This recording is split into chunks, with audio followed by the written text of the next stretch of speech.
the Maple Leafs, and he's starting to come around with the bat a little bit more. And the last couple of weeks had a slow start, but raising that batting average up over 250 now for Benicio. He's facing what I consider to be the best pitcher in the IL in Claudio Custodio. Just one season ago, he was in AAA with the the Baltimore system. He spent time in the J system, time in the Atlanta system. And now here he is in the IBL, and he's been absolutely worth the wait for the Guelph because he's been the best pitcher in the IBL this season.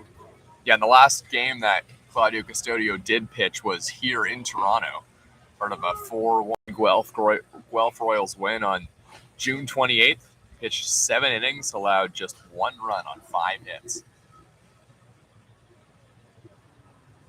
And by the way, just walked 1 as well. So he's going to pound the strike zone as Benicio takes one over the inside corner. Not only does he pound the strike zone, he pounds it with a tremendous amount of velocity. Not many guys in this league can throw 93, 94, 95, but Claudio can. I mean, that's what makes him so special in this league. Only guys like the Maple Leafs' Dustin Richardson climbing up numbers like that. There's a foul ball right at the plate. Jose Benicio doing everything he can to get a piece of that ball. So Jose Benicio is an interesting guy because you think of the ideal leadoff hitter as someone who's fast and gets on base a ton. And he's a switch hitter, too. But Jose Benicio doesn't draw a ton of walks. He just puts the ball in play. And a lot of the time he's able to hit one on the ground and put pressure on an infielder to maybe try and draw an error. But Jose Benicio hasn't drawn a walk in his last 6 games, and he's still getting on base. And here's another stat for you. Jose Benicio is averaging 1.13 runs per game. That's something, right? I mean, yeah. More than a run per game. Yeah, it does. I mean, I think it obviously helps that you're batting, ahead of the likes of Justin Moore, right, Jonah Castaldo, and a few others. But at the same time, he has to get on base for that to even happen, so full credit to him. He's getting going with his bat, and he's putting up a decent at-bat here against Claudio Custodio. Toronto Maple Leafs have 22 stolen bases on the season. Jose Benicio has 8 of those, swinging a foul off at the plate. And then one thing with Claudio, too, is you do want him only pitching 6-7 innings. That Guelph bullpen is absolutely taxed, especially after yesterday. Yeah. Their starting pitcher, Nelson Mercado, only pitched 3 innings. So even if Claudio does start collecting the strikeouts, he might be around 110 pitches by the 7th inning if he has another game where it's 12, 13, 14 strikeouts. So you definitely want to get that pitch count up there if you can't hit him. And an at-bat like this, where Benicio is able to foul off balls as he rips one down the left field line. That one's down, and it's off the chalk. That's going to be a stand-up double for Jose Benicio to lead off the ball game. And that was a textbook at-bat. Uses a whole bunch of pitches and then literally touches chalk on that double. That might be one of the better at-bats by Maple Leaf all season. The guy coming up now, Justin Moore, he had that game-tying home run with 2 outs in the bottom of the 9th inning against Hamilton a couple of weeks back, and after fouling back a bunch of pitches. But that at-bat by Benicio was right up there as one of the better at-bats by Maple Leaf this season. So the Maple Leafs have something cooking now in the bottom of the 1st inning. Justin Mara is the batter. Nobody out, runner on second base, and a off-speed pitch in there for a strike.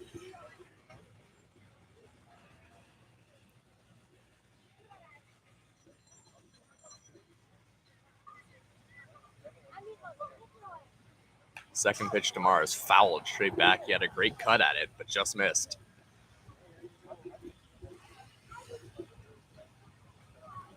Depending on what Justin Mara can do here, there's still lots of reinforcements behind him with one of the best hitters in the IBL right now, top 10 in batting average, and Jordan Castaldo. Not to mention first in the league in walks. Check swing fouled off by Mara. And if you're Mara, at worst, you want to get a ball to the right side of this infield, bring up Benicio to third base, and that way you're a sac fly away from taking a 1-0 lead off of Custodio.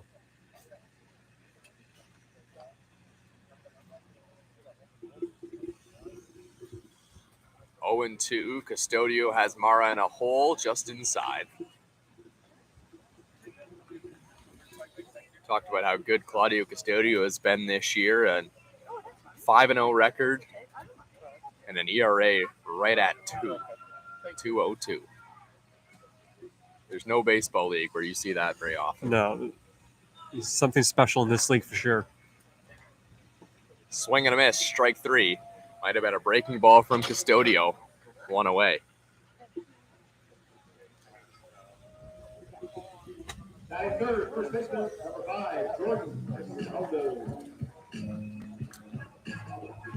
And then here's this for a strikeout to walk rate ratio for Claudio Custodio. This season, 93 strikeouts, 11 walks. That's 94 now with the strikeout of Justin Mara. After he was with the Baycats in 2017, he got signed professionally by the Blue Jays. Yeah. And I thought there was no way if he ever comes back to this league, he's going to be as dominant as he was in 2017. How about this?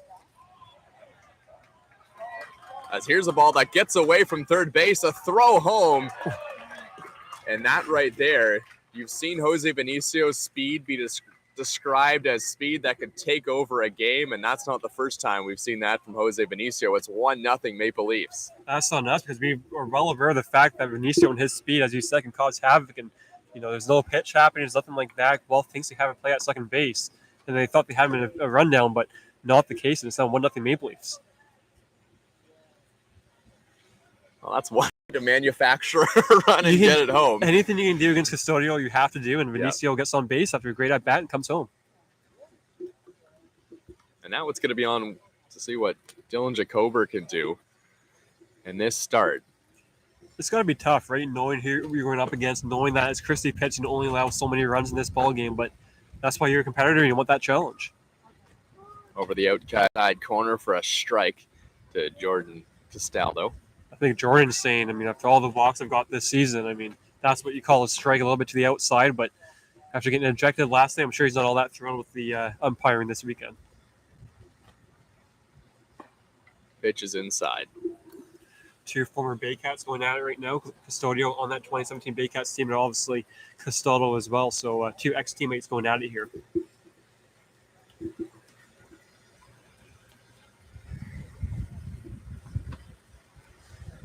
Custodio looks in. Here's the pitch to Castaldo, off speed, just outside. I think Guelph's a bit surprised. That pitch a couple pitches ago that Castaldo wasn't happy with, called the strike. Similar pitch, maybe a bit higher, but that's what that Custodio thought maybe could, live in the outside, but not the case on that pitch. 2 strikes on Jordan Castaldo, swinging a foul straight back. It's worth mentioning as well today, there was a very, very strong breeze coming in from center field. It was actually kind of chilly. Yeah, it is. But for the second weekend in a row, we have a bit of a breeze up here. So last week the tent fell down, but I'm confident that today will not be the case with the tent falling down, but we'll see. Oh, you didn't see me pegging it in, though. Well, that's the thing. Last week it may have been a half-done job, so. I'm pretty confident that the tent's in good. There we go. Ryan. Jordan Castaldo's in a battle, and although there's just one across with 1 out and nobody on, Custodio's had to throw a lot of pitches inside of ball 4, and the walks leader in the IBL heads down to first base with 1 out. The Leafs right now are having some major league at-bats. Austin Barr struck out rather quickly, but Castaldo and Benicio getting on base in a terrific way. And, you look at Custodio, he's likely going to be at 20 pitches at least by the time this inning's over. So a successful first inning for the Maple Leafs, who already have a 1-0 lead. In fact, unless he gets a ground ball on this pitch, he's going to be at least 20 pitches. The righty looks in, facing lefty John Salazzo. The ball gets away from the catcher, gets a long way away from the catcher, but Castaldo didn't get a great read on it at first base, so he'll stay right there. John Salazzo still looking for that first home run of the season. We know he has the power. I don't think today is the day to really hit home runs with that breeze coming straight from center field. That might just be the game that he's due, though, right? Everything going against him and no home runs yet. On the day you don't expect a home run, maybe he hits one out. He has plenty of power. You saw it last season, right? He had 8-9 home runs, although it seems like everyone in the Maple Leafs lineup last season had 8 to 9 home runs. But yeah, he had quite the season last season. It has been great in this league since he came into Oshawa in 2009. And although the lineup has changed quite a bit since last year, the team that went to the IBL Finals, the power's still there. Here's one slashed down the left field line. Yeah, there's no point in trying to replace a Sean Riley or attack a Matthew, right? Those guys just not going to find, with all due respect to team and top, no one can exactly go out and find a Riley or Takamatsu, but you bring in Benicio. Aiden McCaskey has been one of the better young sluggers in this league. Yeah. So he's done a nice job filling in the gaps that guys that he lost last season. quick pitch from Custodio, low and away, 3-0. Or 3-1, I should say. One foul off down the left field line. Aiden McCaskey, also one of those people putting up some power numbers as well. He might win a Rookie of the Year. I mean, he's on deck when you talked to him about that afterwards, but he's been one of the better younger players in this league this season. Swing and a miss, strike two, full count now. That was a gutsy breaking ball on a 3-1 pitch by Custodio.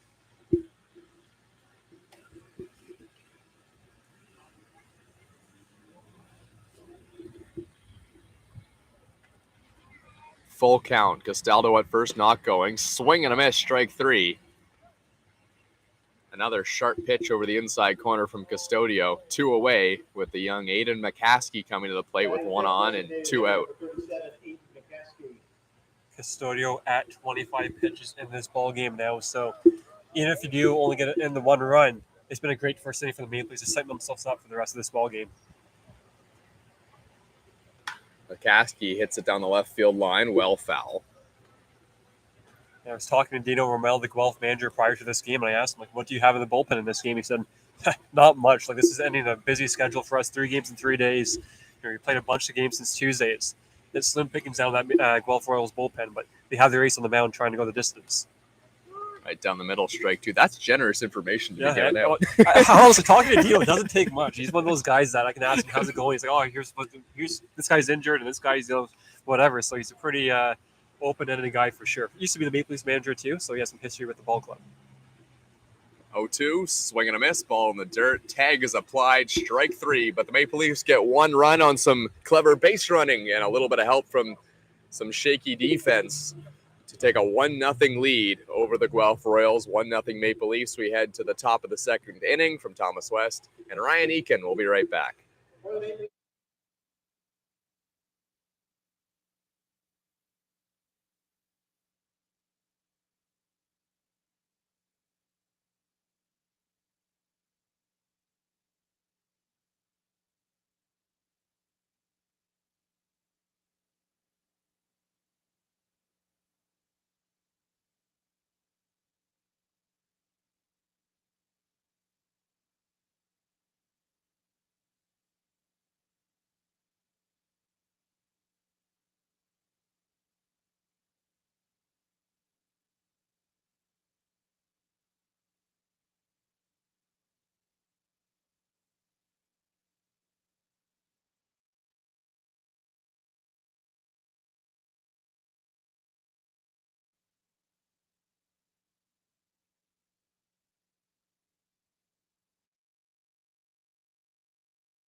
Welcome back to Toronto Maple Leafs baseball. Thomas West, Ryan Eakin, and Dylan Jacober back on the mound, looking for his second inning of work. Maple Leafs took a 1-0 lead on a stolen base attempt by Jose Benicio, and then a wild throw at third base allowed Benicio to sprint home. So that's where we stand right now in the top of the second inning.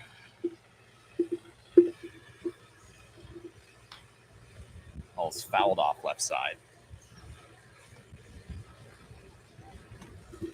Malik Collymore. I mean, you have Dalton Pompey, but Collymore's up there in terms of one of the fastest guys in the IBL. Yeah. He played in the Can-Am League a few seasons back for the Ottawa Champions, and he had over 50 stolen bases in one season. So he's a guy with track speed, as Dino Romel, the Guelph manager, likes to say. 12 stolen bases so far, a .284 batting average for Malik Collymore. Certainly a guy you don't want on base to lead off an inning. Collymore swings and misses, strike three.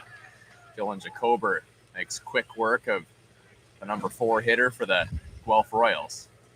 We don't have a gun on Jacober. I mean, no one has a gun in this league, but like It that looks was fast. there's a velocity on that one, 100%. Now that would be an excellent addition to the broadcast. Yes. So an investment perhaps for the 2023 season, perhaps. Here's a ball chipped down the left field line, and the wind may have helped that one get out of play. Strike one. Barlas had a big night yesterday. Not really known for his bat. He spent time with the Baycats last season with Guelph, not filling a team last season due to COVID. And he had a big night yesterday. And he's got his batting average up to a respectable 246 now. So for a guy like Barlas, not exactly a big bat, but more known for his defense, but getting it done this weekend for Guelph. Appeared 17 games so far for the Royals, a regular in the lineup. Pitch is low. Darius Barlish has just 12 strikeouts and 61 at-bats so far. 15 hits and all of them singles. Barlish chops one. Relatively tough off for the second baseman. Throw over to first base. One away, and Dan Mara makes a good play to not charge too far in on that ball. It took a tricky hop off the grass. And then brings up Jeff McLeod, who was the second Guelph player to come over to the Maple Leafs last season due to COVID. And he's a nice addition, a guy off the bench. And he's in that same kind of spot for Guelph this season. He's not playing every day, but a team like Guelph shorthanded today, he comes in and he can be a nice bat, especially from the left side here at Christie Pitts. Jeff McLeod has some power as well. We saw him take the ball to center field a couple times as a member of the Toronto Maple Leafs in the 2021 season. Made occasional starts in the outfield for Toronto. McLeod hits a ball on the ground. Vinicio running in a high hop. Throw over to first is going to be late. And that one took a brutal hop on Jose Vinicio, and good speed down the line from Barlas. And the Royals have their first base runner. That should be an infield hit. And you might be thinking, okay, there's two out, guy on first base, but the number 7 guy is coming up, so it's not going to be too much of an issue perhaps. But that number 7 hitter is Dalton Pompey, who Dino Romel had to stick in the 7 spot just because he may not have shown up in the game on time to be in the leadoff spot and the 2 spot. He sticks him in the 7 spot, and I got to say, he might be one of the better number 7 hitters in IBL history, if I say so myself. And a lot of people here in Toronto will obviously recognize the name Dalton Pompey with his time with the Toronto Blue Jays. And although he was never really a regular in the outfield for the Toronto Blue Jays, he was part of some big moments. I can think back to some ALCS games and those stolen bases he had there. I can't remember which game it was, but he always seemed to be in the thick of it with the Blue Jays. And now back here in Toronto, this time as a member of the Guelph Royals, and no doubt he brings some valuable experience to this Royals team. And it wasn't even just like he had some moments in the playoffs here, but former top 100 prospect, him and Travis Snyder were supposed to be the outfielders of the future for the Blue Jays, so that did not pan out, as you can clearly see. But also still a pretty cool guy to have here in the IBL for sure. Yeah, it didn't pan out to the full extent. Dalton Pompey did have a bit of a major league career. He's still got that great defense and blazing speed as well.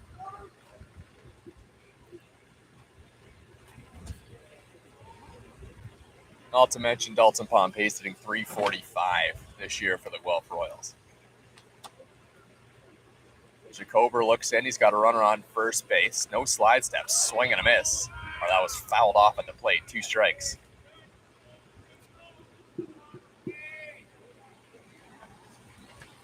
One home run this year for Dalton Pompey, a triple and 5 doubles. Part of 20 hits and 58 at-bats. And 1 home run came against Brantford 2 weeks back, and obviously a lot of teams have hit home runs against Brantford this season. So he's looking for his first home run against a non-Brantford team. There goes Barlas. Strike 3 called. It doesn't matter. Dalton Pompey goes down looking. A good couple of innings for Dylan Jacober, just allowing the 1 infield hit so far. 1-0 Maple Leafs, and the bats coming up.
Dan Mara, the second baseman, leading things off for the Maple Leafs in the bottom of the second.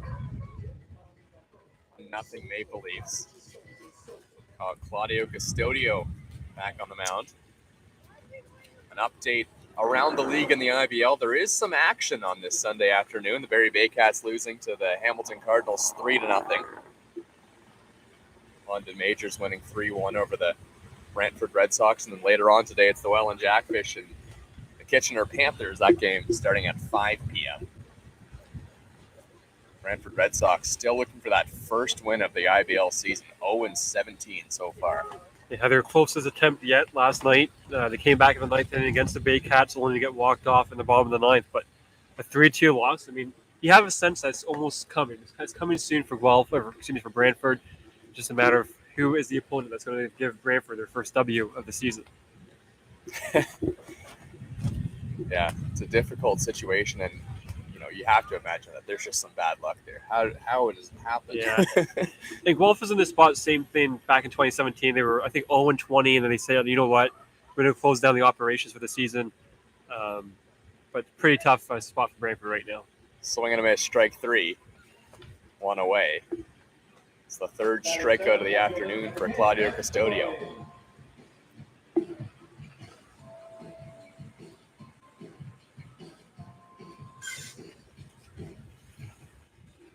That was Dan Mara going down swinging. Now it's Grant Tamane, the outfielder for the Maple Leafs.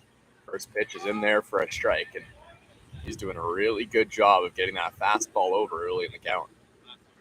And he wants a more efficient inning than he had a couple, I should say 1 inning ago. So he wants to get that pitch count down as he heads into the third inning.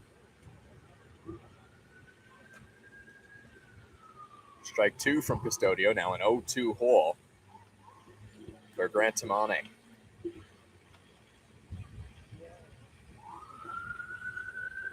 pitch is in the dirt, check swing, but he didn't go around. All outs have come via strikeout for Claudio, so that ratio that you were talking about, the strikes to walks, that's going to might rise after this game, to say the least. Outfield and infield played straight away on Grant Tamane. Pitch is just inside. Ethan Hammond, Dalton Pompey, and Jeff McLeod are the 3 outfielders, going left to right for the Guelph Royals. A ball and 2 strikes on Grant Tamane. Here's the pitch. Swing and a miss, strike 3. 2 consecutive strikeouts to start the inning for Custodio. Collymore, Cush, Barless, and Keys are the infielders. And it's Kyle DeGrace who's doing the catching this afternoon.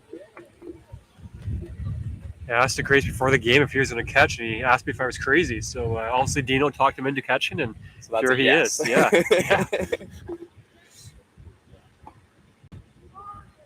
Pitch is in there for strike 1.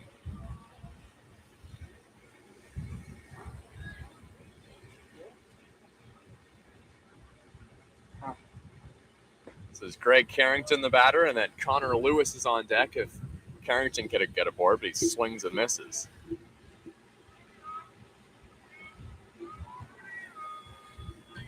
Maple Leafs trying to break a 3-game losing streak. Swing and a miss, strike 3, throw down to first base, and Claudio Custodio strikes out the side and now has 5 strikeouts in his first 2 innings. But the Maple Leafs lead 1-0 over the Guelph Royals. We'll be back in just a couple of minutes on Maple Leafs Baseball on YouTube.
Brendan Keys leading things off for the Royals.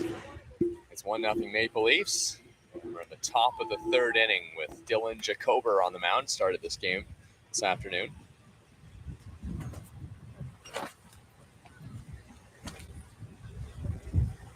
Jacober's pitch is way outside, ball one.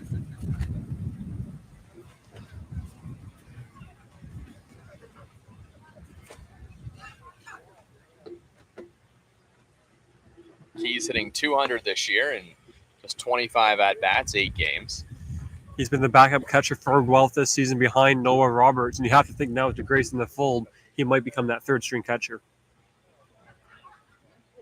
And Noah Roberts not in the lineup tonight, but a guy who's pretty notable being out of this lineup. He's been hitting really well lately.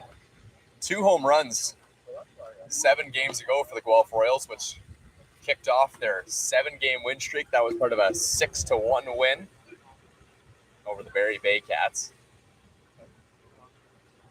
So we'll be missing the bat of Noah Roberts in the lineup tonight. Pitch is inside, ball 4. Roberts, or Keys, I should say, is aboard with no one out.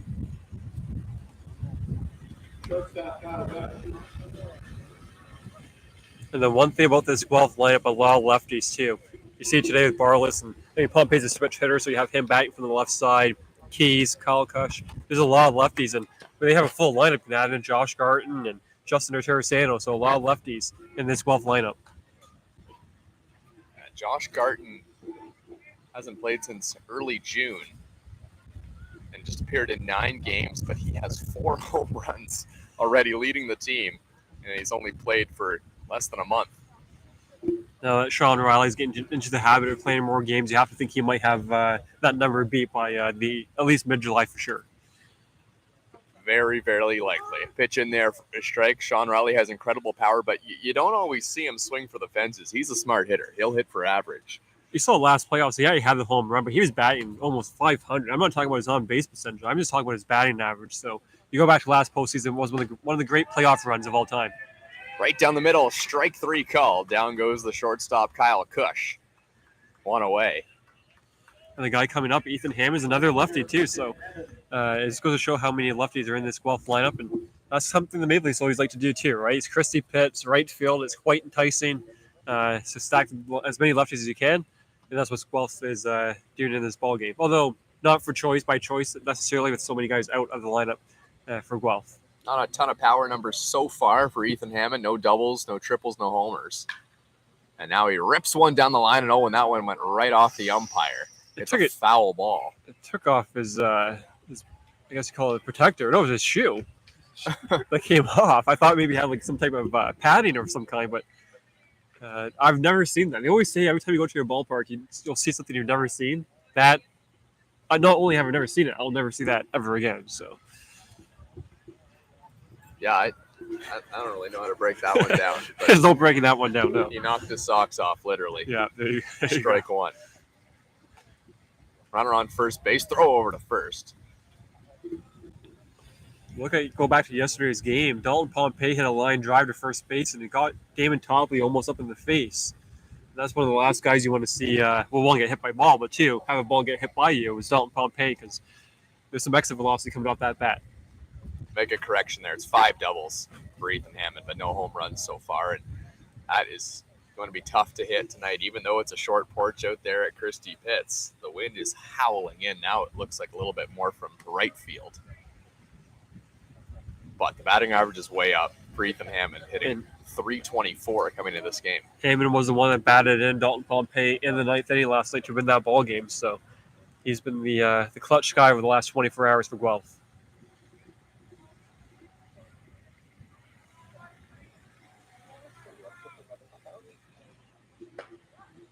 Hammond struck out in his first at-bat. Now takes low.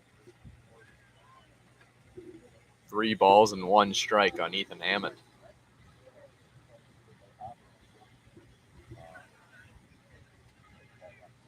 Jacober looks in, a long look. Now the pitch in the dirt, ball 4. Hammond heads down to first base, 2 on with 1 out. And Kyle DeGrace coming up to the plate. It's always tough as you get into the Graces and Sean Riley's of the lineup, and you have a couple guys on, and they didn't even get a hit off of you. It's just you can't find a strike right now, can't throw a strike, and it's tough for Jacoby right now. But at the same time, he's a ground ball away from getting out of this.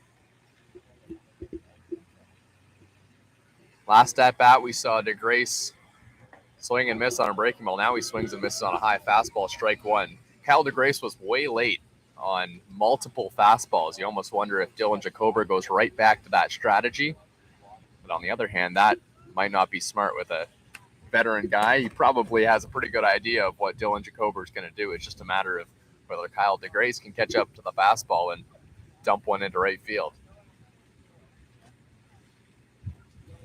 Ducks on the pond for the Royals. Pitches looked like an off-speed pitch that he might have lost the handle on a bit. It was way up and in, 1-1. And one of the things too is with DeGrace, he's a free swinger. He's not going to go up and look at a pitch. So if you can throw something in the strike zone, he is going to swing.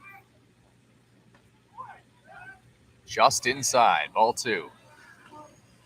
DeGrace takes a close one, but Dylan Jacober probably looking to get something down in the strike zone, see if he can't roll one on the ground. As Kyle DeGrace would be a likely double play candidate if he gets a ground ball. Foul off left side, 2-2.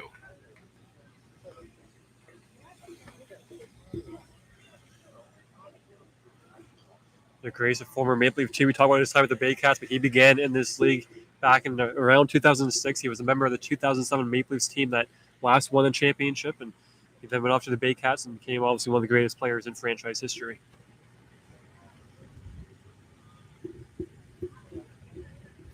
Dylan Jacober approaching 60 pitches here in the third inning.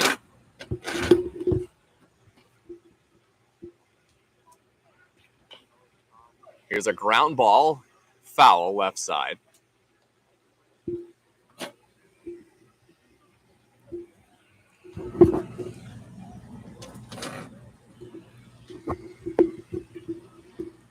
One out, runner on first and second. Jacober trying to get out of a bit of a jam here in this third inning.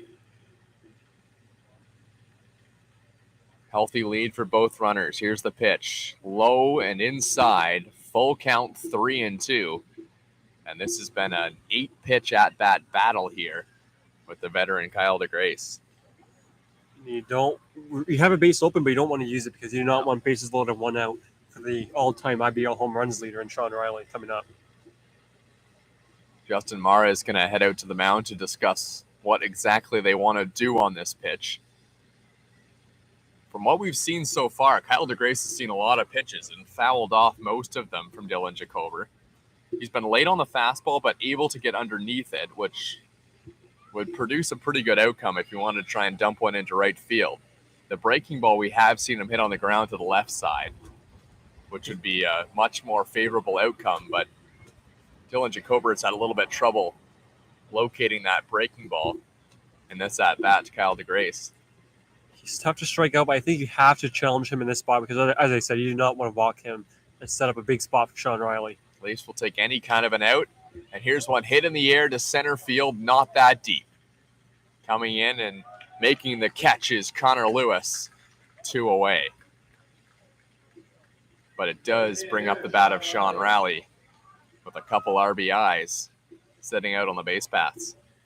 You kind of have to be impressed, though, with DeGrace. I mean, he has not swung a bat since 2019. In the first 2 at-bats, he's seen, maybe 15 pitches? We'd have to get the exact number, but he's had a couple professional at-bats, and now you bring up the all-time IBL home runs leader, hits leader. He got 1,000 hits last season, not in one season, although it seemed like it, but throughout his time in the IBL, over 1,000 hits. And if it was the IBL Hall of Fame, he'd be the first inductee, to say the least. Yeah. Swinging a ball hit in the air to center field, and the Maple Leafs might have got out of trouble here. Coming in is Connor Lewis, and he makes the catch. He called off Dan Mara and made a rather creative catch reaching out, but it does the trick. 2 on, don't score for the Royals. Still 1-0 Maple Leafs as they come up with the bats in the bottom of the third inning.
Connor Lewis made a couple of catches in center field. The last one, a nice reaching catch to take away what could have been a blue pit from Sean Riley. Now he leads off in the bottom of the third inning.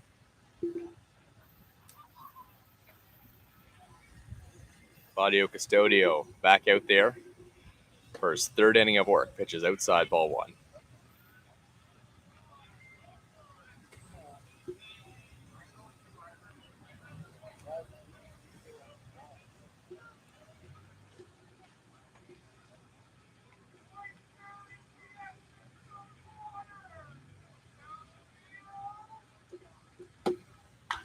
Lewis rips one on the ground left side, but it's well foul.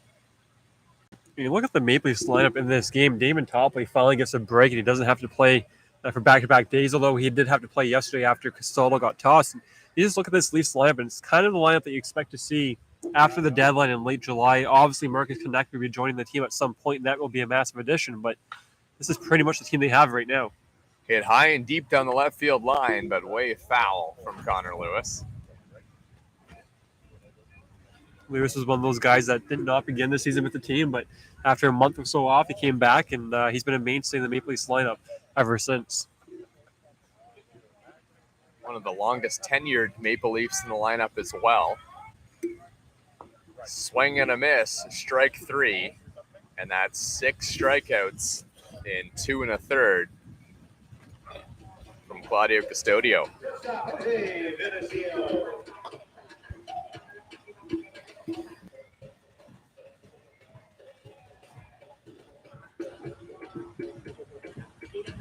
Jose Vinicio hit a double down the line. It's the only hit that Claudio Custodio has given up for the Guelph Royals, and it was to lead off the ball game. He attempted to steal third, and then the throw got away from the third baseman. Pitch is in the dirt, ball one. We talk about Custodio being a AAA pitcher, but Vinicio also had time both in Arizona system and in Boston system as a AAA shortstop. So not often you see two AAA guys going at it here in the IBL, but that is the case right now for the second time in this ball game.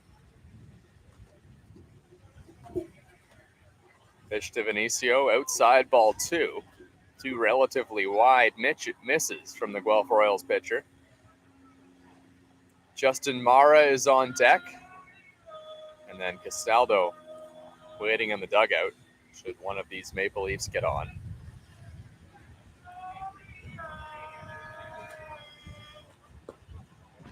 Inside 3-0.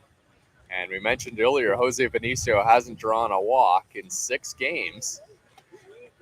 And that streak in jeopardy right now. Not necessarily a streak you want. That pitch is right down the middle, strike one. But Vinicio does find ways to get on. It's just not usually via the walk. And you want to mix it up. And he thought he had one yesterday. He was beginning to walk to first base, and he was told no to come back. And he kind of did it in that spot too. So maybe that might just be a thing that he tries to do to influence the umpires. As he does it again. Something like that. Yeah, there you go. Yeah, I think he appreciates the example. There you go. 3-2, full count. Vinicio takes 2 what could have been perfect pitches over the outside corner. And Claudio Custodio is right back in the count. And that's the thing. You don't know what he's going to throw here. Is it a fastball right down the plate that you can't hit? Is it a breaking ball? It's just so tough against Claudio. Vinicio hits on the air, foul left side, the wind helping it out of play. I don't think Jose Vinicio cares much what pitch comes to him. He has really, really good bat-to-ball skills. And although the batting average is just .267, but climbing pretty rapidly over the last couple of weeks.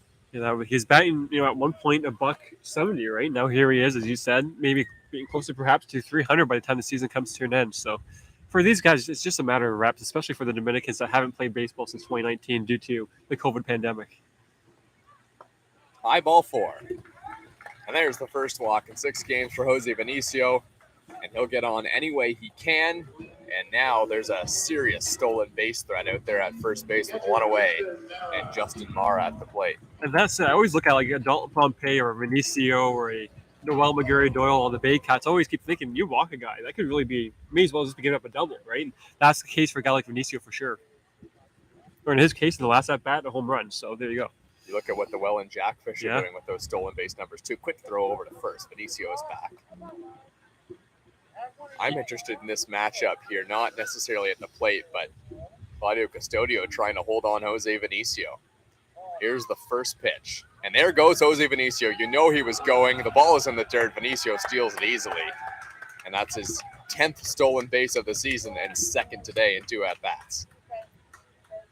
I had no doubt in my mind that Jose Vinicio was going to second base. And sometimes, now like the analytics say, you know what, maybe it's not worth running, especially with Castaldo and Justin Morrow coming up to the bat. But to me, if you're Vinicio, you have to take off. You have to. Swing and a miss, 1-1.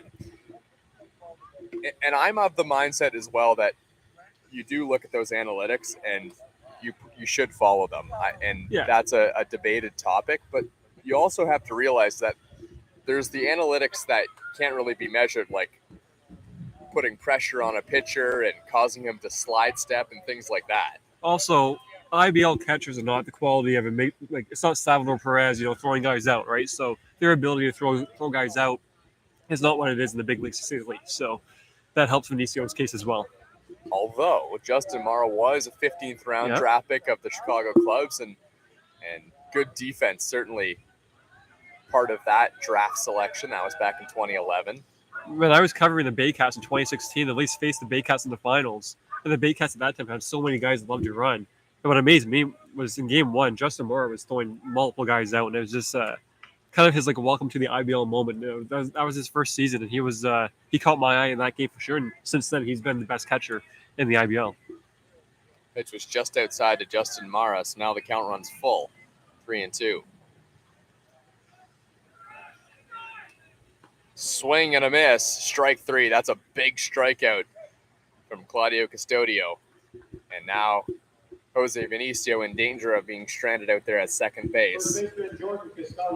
But Jordan Castaldo is a guy who can put the bat on the ball, and he's coming up. And you almost have to wonder if he takes off here. I know it's a left-handed bat, so it's a lot tougher for the runner to take third base. But apply pressure on the defense, make him make a great throw to third base. Because who knows what can happen? Maybe a ball gets over the third baseman's head, and just like that, it's 2-0 Maple Leafs. So that's also a possibility, I think, for Vinicio in this at bat. Castaldo swings and fouls it back, and just missing the ice cream truck. The ice cream truck driver was a victim of a foul ball last week, and he came back in the exact same spot. He's back again, but in that exact same location, he took a solid dent, and he came out to look at the damage afterwards because it was a solid foul ball that got to the ice cream truck. That's never something you want to see. Ice cream truck getting a dent. Castaldo hits one in the air. This is a lazy fly ball to left field, but the wind certainly causes trouble. No trouble for left fielder Ethan Hammond as Jose Vinicio stranded at second base. 1-0 Toronto Maple Leafs, and Dylan Jacober coming back out for his 4th inning of work.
Welcome back to Christie Pitts. It's 1-0 Maple Leafs on a windy Sunday afternoon here at Dominico Field. Dylan Jacober back on the mound for his 4th inning of work. Here's his first pitch, swing and a miss, strike one.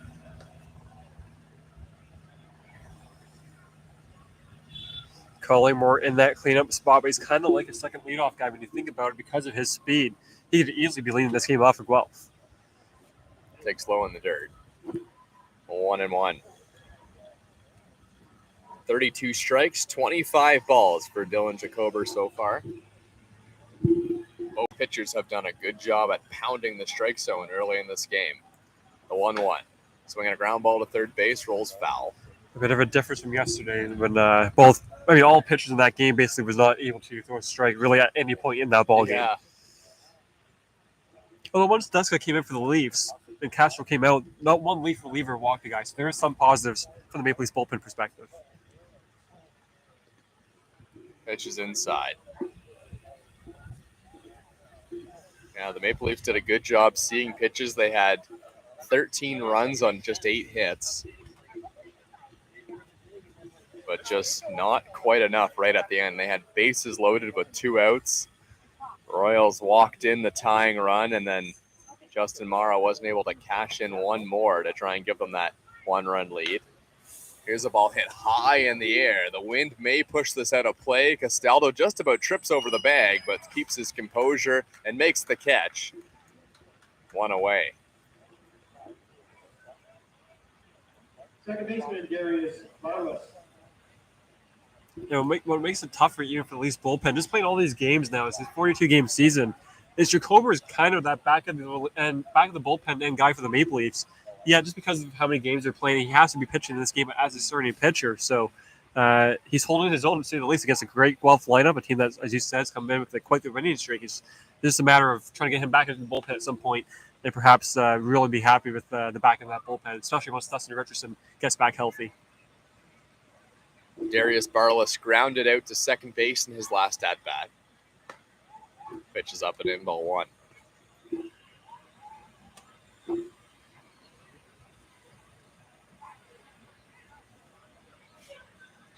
Darius Barlas has a 6-game hit streak on the line, and fouls went off left side, 1-1. Inches away from the ice cream truck again. Holy cow. It's tough, man. Is it worth the money? It's in a great spot. You just collect nothing but cash, but man. 2-1. That pitch is outside.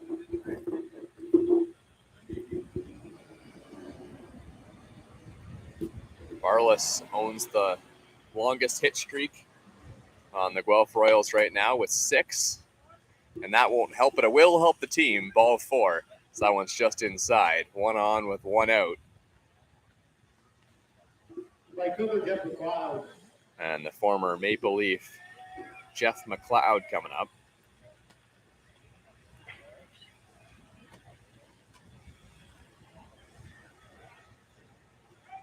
First pitch is hit on the ground to second for 1. It went back to the pitcher. Vinicio, quick throw to first. Not in time. Castaldo may have been pulled off the bag with Darius Barlas hustling down to second base. That's one you'd hope to get. That way Pompey comes up next inning, nobody on base, leading off the inning. McLeod not a ton of speed at first base, so coming out of the batter's box to first base, I should say. But he gets on, and he continues for Dalton Pompey. All of the outfielders taking about 12 steps back. Not necessarily worried about the power of Dalton Pompey as much, trying to make sure there's no doubles. They don't want anything to get to the gap. The pitch, ground ball left side, goes foul. And McLeod has enough speed, just enough speed to, if on a ball in the gap, to come home with 2 out. He's running on contact, obviously. So a big at bat here against Pompey. Dalton Pompey was 3 for 5 last night, and that 13-12 win for Guelph. Pitch is just outside, 1-1.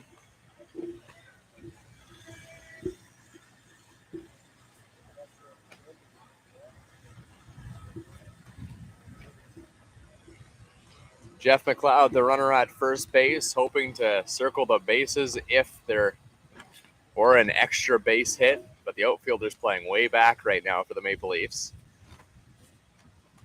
2 balls and 1 strike on former Blue Jay Dalton Pompey.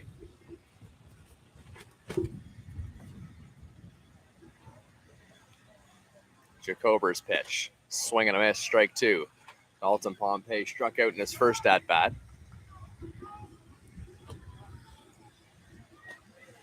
Getting a rare spot, hitting number 7 for the Guelph Royals tonight, usually the leadoff batter.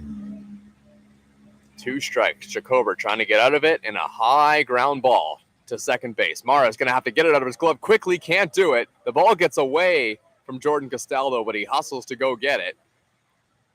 And it will be interesting to see how they're going to score that play, but Dan Mara had a little bit of trouble getting it out of his glove, and the inning continues with 2 outs. Dalton Pompey reaches first and pushes runner Jeff McLeod to second base. To me, that has to be a hit. I mean, the ball was bounced so high up that even if Mara was able to corral that ball, get it out of his glove in time, that's a tough play to get out, especially given the speed out of the batter's box by Pompey. Brendan Keys is the batter. Throw down to second base. They got him. A pickoff play from Dylan Jacober, and he doesn't even need to throw a pitch to Brendan Keys. The Maple Leafs get out of a little bit of trouble with 2 outs again. Dylan Jacober does it himself with the pickoff play at second. 1-0 Maple Leafs as we head to the top of the 4th inning.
Welcome back to Toronto Maple Leafs Baseball. It's Thomas West and Ryan Eakin here with you.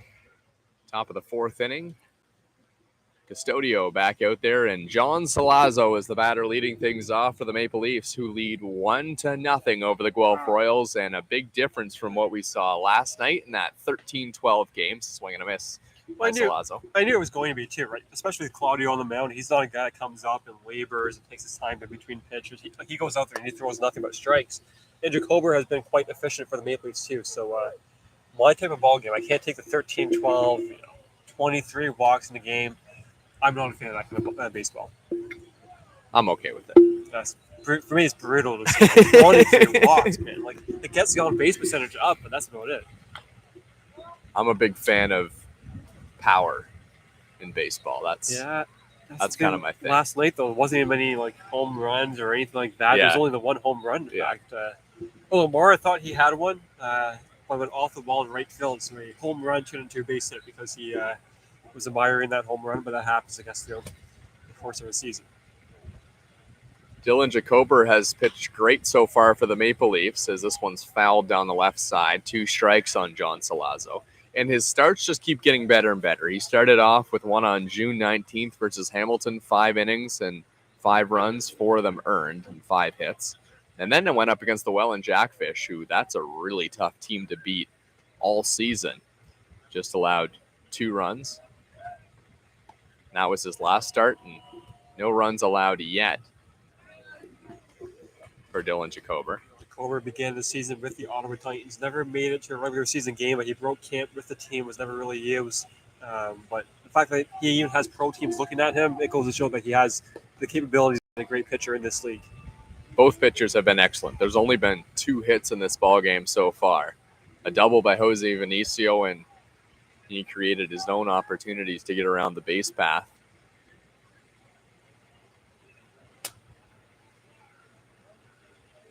Custodio looks in. The pitch is outside. Ball 4. Heads down to first base. That's John Salazzo, and a good start to the top of the 4th inning for the Maple Leafs, and young Aiden McCaskey coming to the plate. McCaskey had quite the day yesterday. And, there's some other guys around the league, but when it comes to guys in their first season, guys in that 20 to 25 range in terms of age, he's been the best in the league this season, to say the least. 4 walks yesterday, just 2 official at-bats for Aiden McCaskey. Came up to the plate 6 times.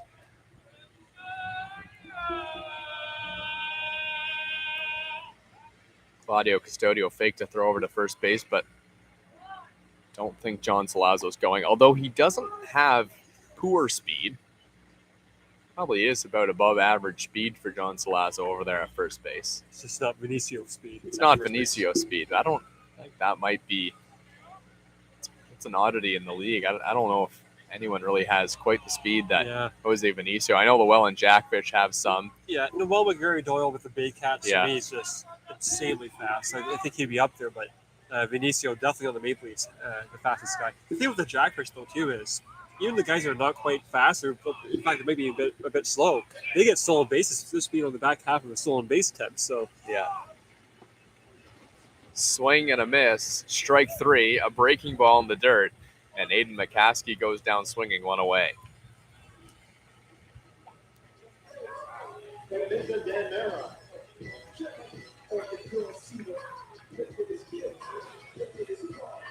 Dan Mara comes to the plate with John Salazzo at first base. Mara hitting 172 so far.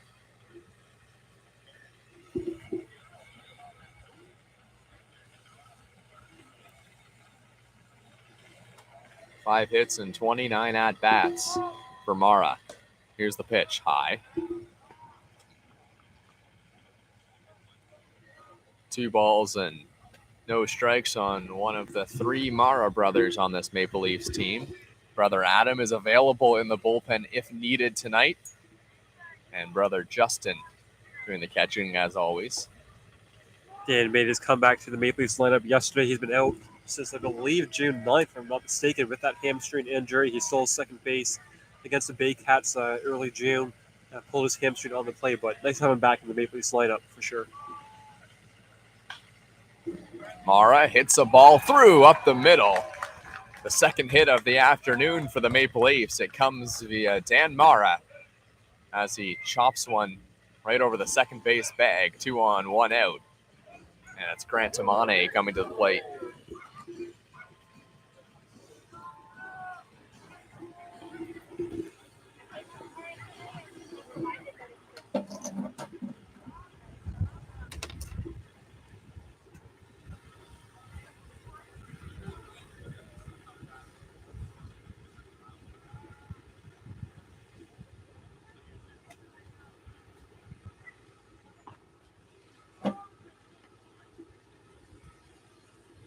Strike 1 to Grant Tamane.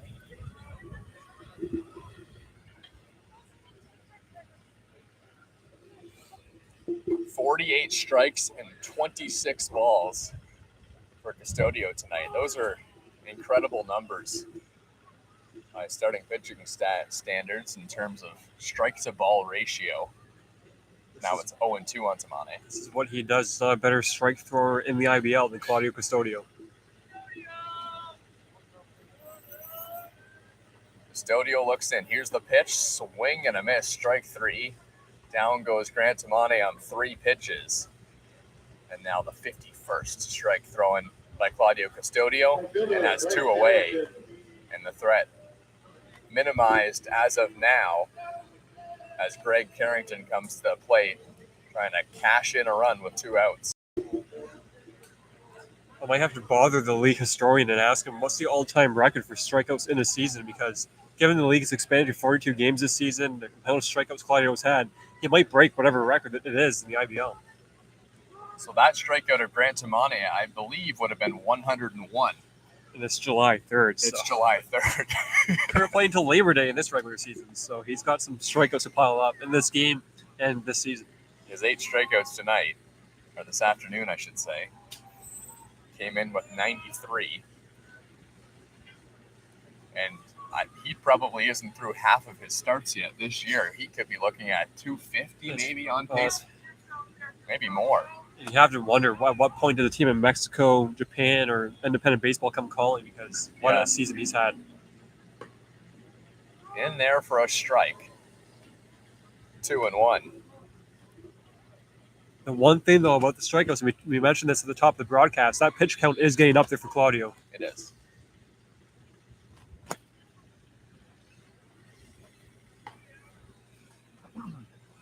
That pitch he just threw there was pitch number 80 for Claudio Custodio in the 4th inning. Averaging, perhaps if he doesn't get it out here, around 20 pitches an inning. So a lot of pitches for Claudio. Swing and a miss, strike 3, strikeout number 102 on the IBL season for Claudio Custodio. But the Leafs still hanging on to a 1-0 lead over the Guelph Royals. We head to the top of the 5th inning. This game rolling along. And Dylan Jacober comes out once again for a 5th inning of work. We'll be right back from Thomas West and Ryan Eakin. Stay tuned on the Maple Leafs YouTube channel.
One nothing Maple Leafs at Christie Pitts. It's Thomas West and Ryan Eakin on this Sunday afternoon game. Top of the 5th inning, Dylan Jacober back on the mound and delivers ball 1.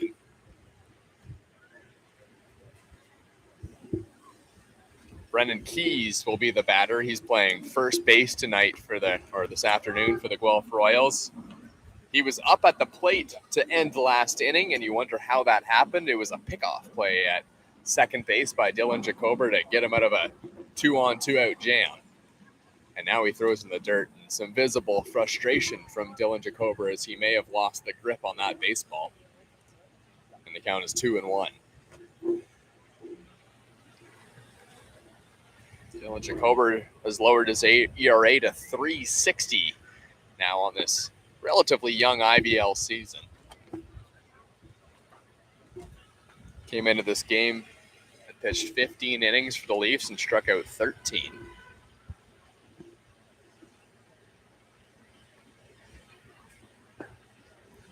Pitch is low in the dirt, ball 4. And Brennan Keys will head down to first base and brings up Kyle Cush. And Jacober was never really close at any point in that at bat. You see the Maple Leafs bullpen is starting to at least have guys stand up, move around, a couple guys stretching. You have to wonder if this might be perhaps his last inning. He has only pitched 5 innings in his last 2 starts, so this 5th inning now, we'll see how much longer Jacober goes in this one. Here's the pitch, hit on the ground, but it's up the middle. That's going to be a base hit. Keys will stop at second base, as that's going to be a walk to the number 8 hitter and a single up the middle for the number 9 hitter. And now the big bats of Guelph Royals are coming up, although without Dalton Pompey being a threat in this spot. And this is you're a ground ball away from this inning being manageable, but at the same time, there's a reason why the Maple Leafs have brought that home field in, because this is a massive point in this ball game. And it brings Damon Topley out to the mound or I guess Damon Topley actually didn't come out to the mound. He's still in the dugout, but it brings all of the infielders to come in and maybe try and settle things down. Justin Mara leading a conversation. Jose Venicios hanging around, likely to talk about who has coverage at second base, and you would imagine with the left-handed hitter that would be the shortstop Jose Venicio. We might try and play behind the runner Brendan Keys, maybe a single. You can hold him right there at third base. But Jalen Jacober is thinking ground ball strikeout right now, no doubt.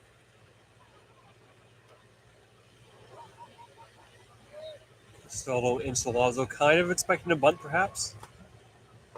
Pitch is inside. That was a slide step that time from Dylan Jacober. He may be worried about the speed of Brendan Keys at second base. Keys, a catcher, not really known for his speed. So for me, if that's his focus right now, it can't be. He has to focus on Ethan Hammond, especially with DeGrace and Sean Riley coming up.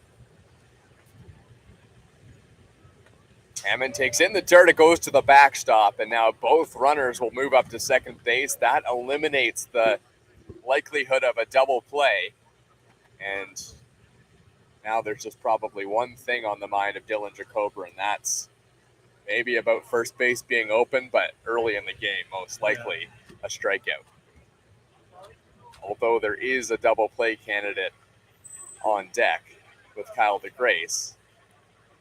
But once again, too early in the game to be making that kind of a decision. He has a base hit DeGrace, then it's a really big inning. So outside, 3-0. Might be. That's kind of approach by Jacober, although that one, I think he wanted that call on that one, but doesn't get it. Now he's one pitch away from walking the bases loaded.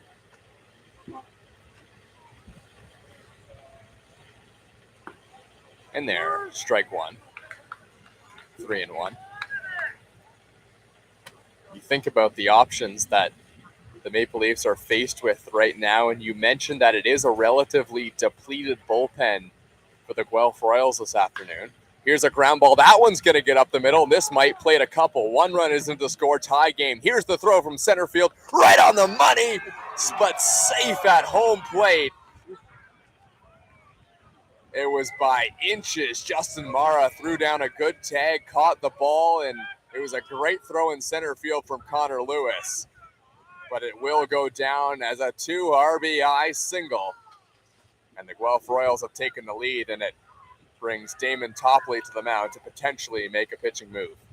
I think there's a couple things in this spot. You want to settle him down.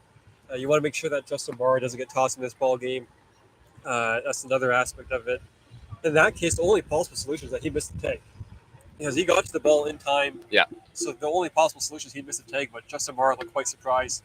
Not much of an argument from Damon Topley, but as Damon always tells me, he's way past the point of return in terms of wanting to argue with umpire. He says it's not worth it, so he directly goes right to the mound to Dylan Jacober to try to settle him down. Yeah, that's a pretty good attitude to have, especially as a manager. You need to have that calming presence sometimes. And from what we saw up in the broadcast booth, the throw certainly beat him, but we have absolutely no perspective on whether or not that tag was thrown down. Justin Mara would argue that it was. Either way, a little bit surprising to see that runner being sent home on a pretty hard hit ball up the middle and a good arm. And Connor Lewis out there in center field. And nobody out with Sean Riley at With third no base. one out. Excuse me, Kyle DeGrace at third base. And Sean Riley on deck. Exactly. So 1 on, nobody out. Dylan Jacober's going to stay in the ball game as Damon Topley goes back to the dugout. No one throwing yet in the Maple Leafs bullpen. Damon Topley might be wishing for a little bit more length out of Dylan Jacober, and he misses high. I think you have to. I mean, once you get past today, you don't play till Wednesday. But then again, you play Wednesday, Thursday, and Sunday. But the bullpen gets a break after today, but you have to get through today for sure.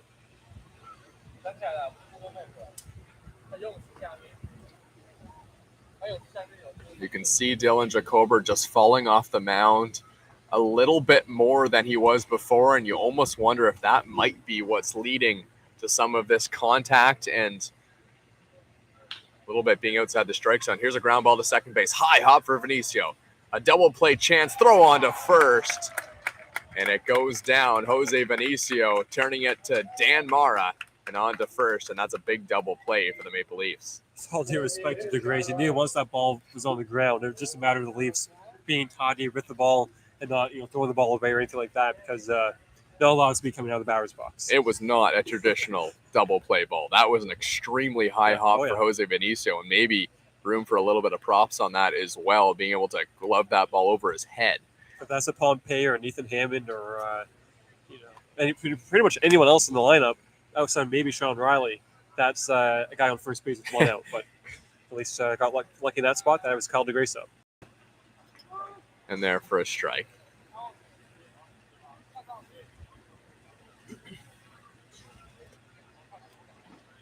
Two outs, 2 runs in, but Dylan Jacober has still overall pitched quite a good ball game to this point. Been pounding the strike zone, but just in this 4th inning, or 5th inning, I should say, having a little bit of command issues and a couple of squeakers up the middle. He hasn't had any tough exit velocity. He hasn't been getting crushed or anything like that. So it's one of those innings where you think, man, if you get Sean Riley, do you want to bring him out for a 6th inning? So interesting decision that would be for Damon Topley. But first, he has to get out Sean Riley. That was pitch number 90 from Dylan Jacober. If that makes any difference on the decision to bring him back out. The pitch count is certainly high. Sean Riley takes outside. It's 2-2.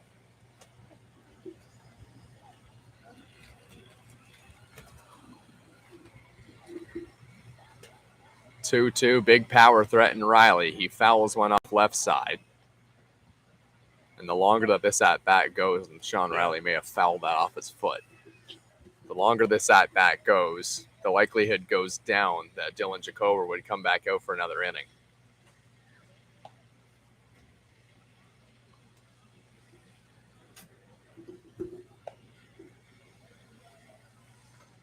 I don't know if you can see that far down in the bullpen. I can't quite see the number, but there is some action now.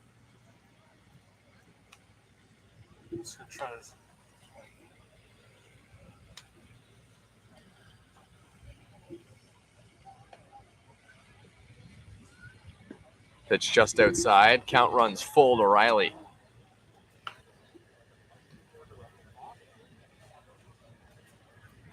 That would be Ryan Wells up in the Maple Leafs bullpen. He has yet to pitch a game here at Christie Pitts. He's been a guy they've used a lot on the road, but he might be the guy to use in the 6th inning to try to bridge you to the back of that bullpen that has Adam Mara and Chris Nagorski.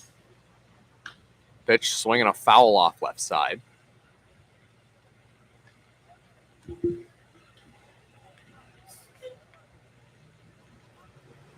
Riley putting up a long at-bat here as Dylan Jacober closes out on pitch number 100. And then one thing, if you're Jacober, you can't cheat. So you know what? I'm going to try to sneak this by him and try to get out of this inning because that ball will be at the skateboard park within a minute. That one almost was. Riley just fouled it off. He had a great hack.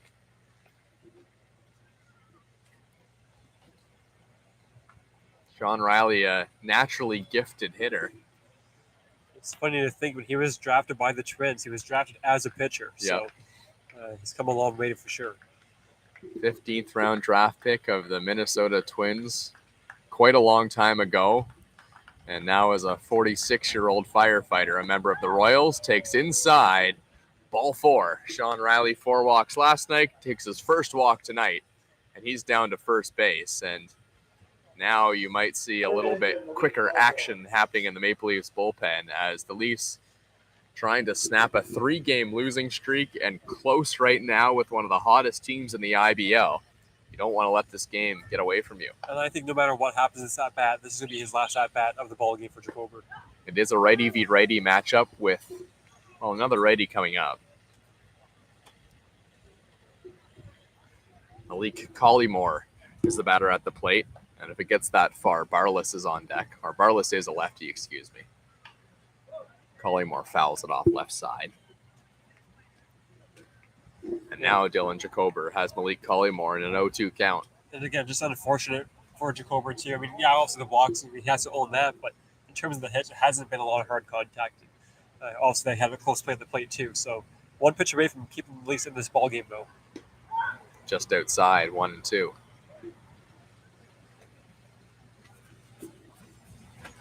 .51 balls, 46 strikes for Dylan Jacober. The 1-2, just high, 2-2.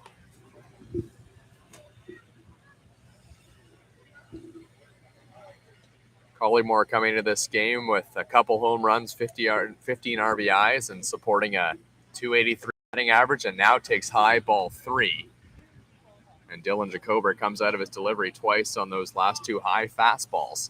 And now he's got to bear down and make a quality pitch to Malik Collymore, who does have a little bit of pop at the plate. The full count pitch. There goes the runner. Swinging a foul off left side. We've seen Dylan Jacober go to the breaking ball a couple times. But you'd think that he goes with the pitch that he has the most command over right now.